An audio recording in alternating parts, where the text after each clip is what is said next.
कहत कबीर सुनो भाई साधो, कहत कबीर सुनो भाई साधो, अरे कहत कबीर सुनो भाई साधो, कहत कबीर सुनो भाई साधो।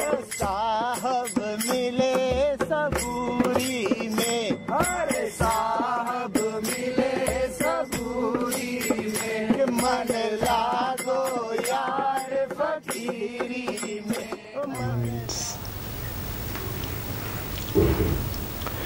Why must that be a subject?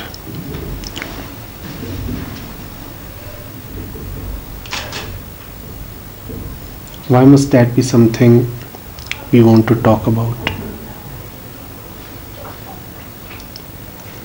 Whenever we pick up anything to talk about,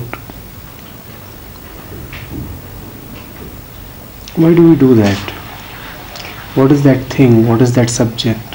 What is that topic? I want to ask you, would we pick up anything to talk about it if it is in some sense not bothersome?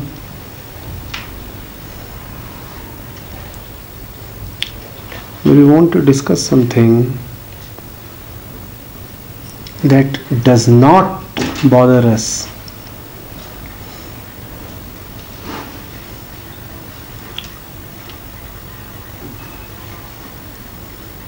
impermanence bothers us.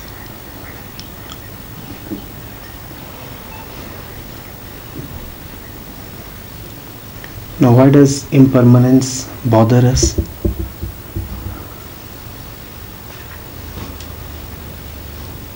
Nothing that is synchronized with our basic nature can ever bother us.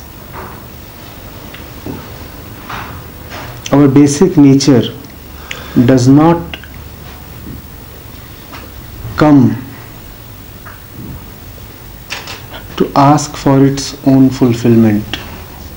Our basic nature is already there, hence settled, hence contented.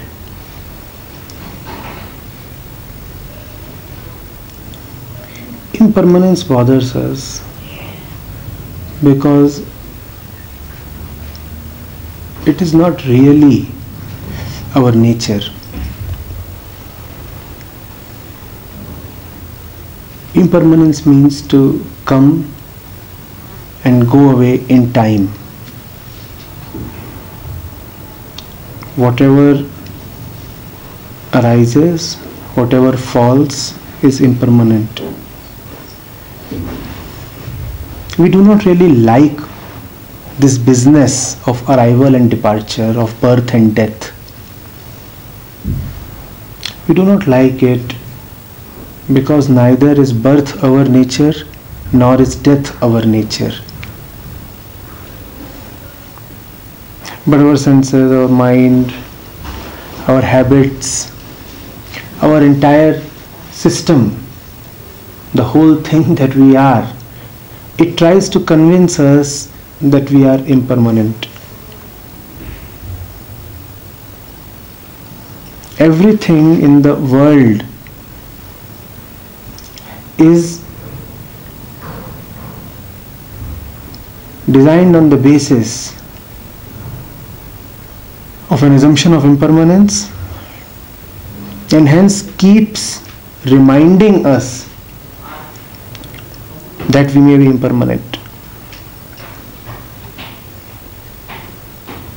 Whatever exists in time is bound to be impermanent, and when we open our eyes, all that we find existing is in time.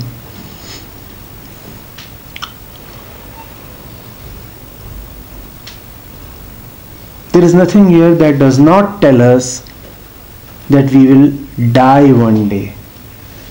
There is nothing here that does not tell us that we were born one day. And hence there is nothing here that does not tell us that we are a body.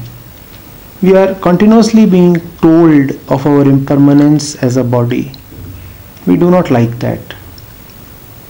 And hence we continuously try to secure something, to make something permanent, to fortify something, to defend something so doggedly that it never ever goes away. We try to express our nature of eternity, of immortality in a various ways, in a various unsuitable ways.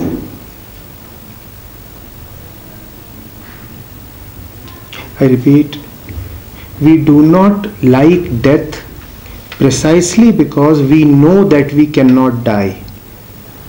And yet we are continuously being told that we would die or that we were born. Both are the same. To be told that you were born on a particular date is the same as telling you that you would die on a particular date.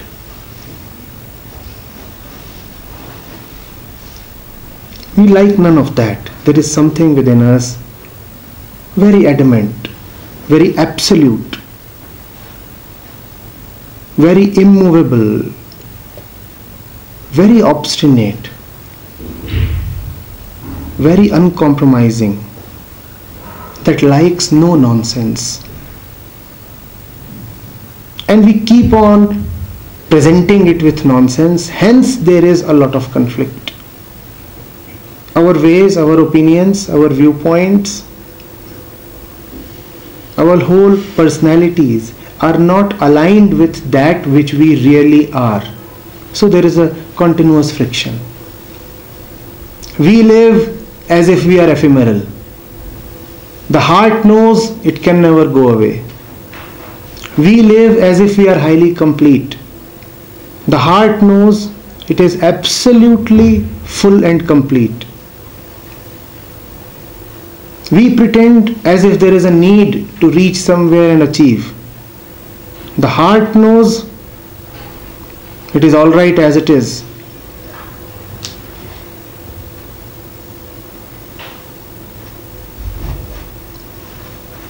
You talk of impermanence only because you dislike being told that you are impermanent.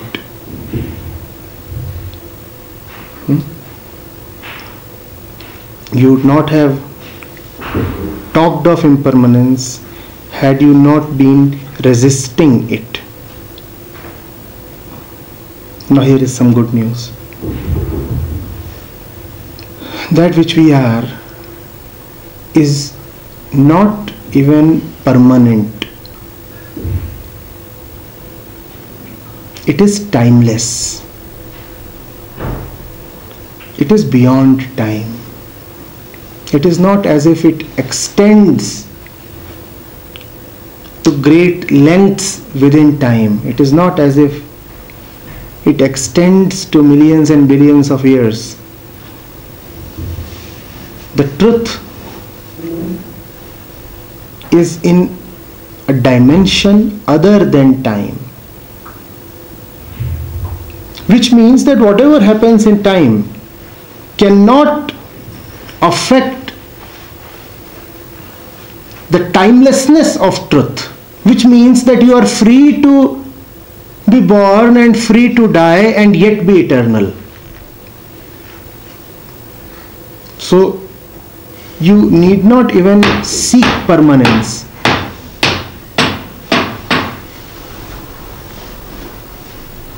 You need not even talk of death and such things.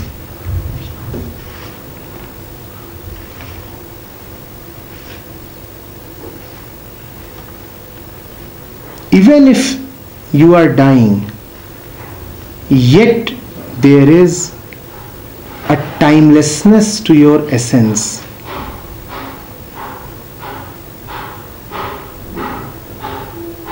that timelessness is contained in the present. All immortality lies in the present, which is not a part of time. I am not talking about that which we call as the now. I am talking about the truth which is the present. If one can go deeply into it, that is immortality.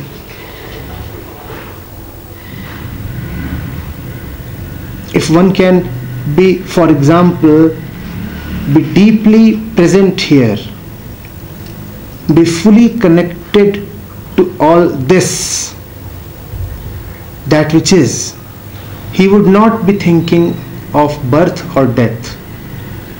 And to not think of birth or death is immortality. You are immortal only as long as you are occupied with thoughts that concern you as a being, as a body in time. The moment your mind is free of these preoccupations, that is immortality. Do we get this? Immortality is not about living great lengths of time. The only immortality possible is in the present. If you are fully present, that is immortality. And in that immortality, you are free to die and free to take 1,000 births, to reach and live as and live by your central peaceful nature is immortality. In that peace, nothing bothers you. You are not worried about security. All questions of permanence are questions about one's longevity, one's security.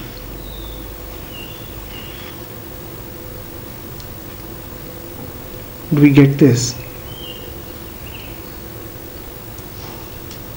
It is very good to begin with death. We often try to begin with birth.